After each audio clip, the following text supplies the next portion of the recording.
Aura pour devise immortelle le roi, la loi, la liberté.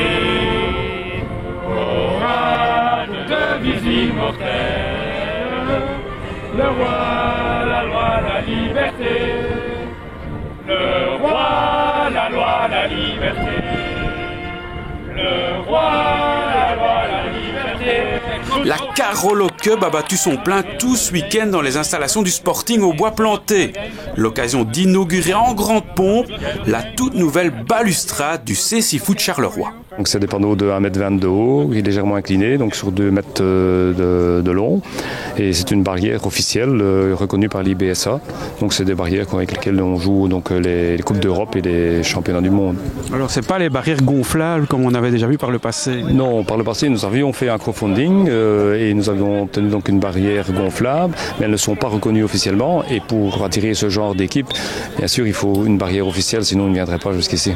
Le Japon des All-Stars allemands et l'Iran, deuxième nation mondiale, le club Carolo a frappé fort pour sa grande première.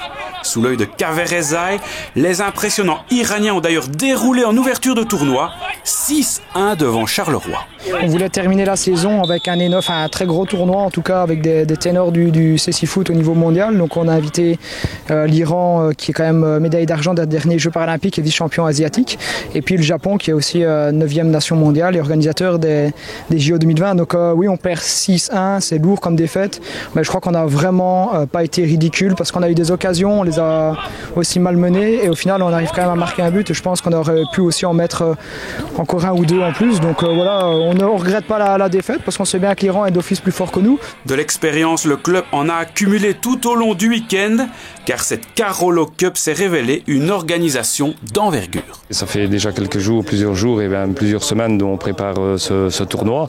Donc c'est un travail de longue haleine. Mais je remercie aussi tous les bénévoles qui travaillent avec nous et de Sporting de Charleroi d'avoir mis à sa disposition toute son infrastructure plus son bus pour les transports. À Charleroi, le CCFoot est en train de trouver sa place, de quoi imaginer l'avenir avec optimisme. Comment se situe le futur du Sporting de Charleroi? Alors la première chose, c'est déjà le recrutement. On essaye déjà de faire un maximum de publicité pour attirer des nouveaux joueurs, ce qui a été le cas avec 2 nouveaux joueurs de la région de Couvain et un joueur de la région de Chimay. Donc ça, c'est déjà une très bonne chose pour nous en vue de la saison prochaine, pour avoir un noyau un peu plus étoffé. On espère encore trouver d'autres joueurs et après, notre objectif, c'est encore d'organiser des petits tournois contre des équipes clubs, pas contre des équipes nationales forcément, puisque voilà, c'était déjà assez éprouvant comme organisation et comme niveau.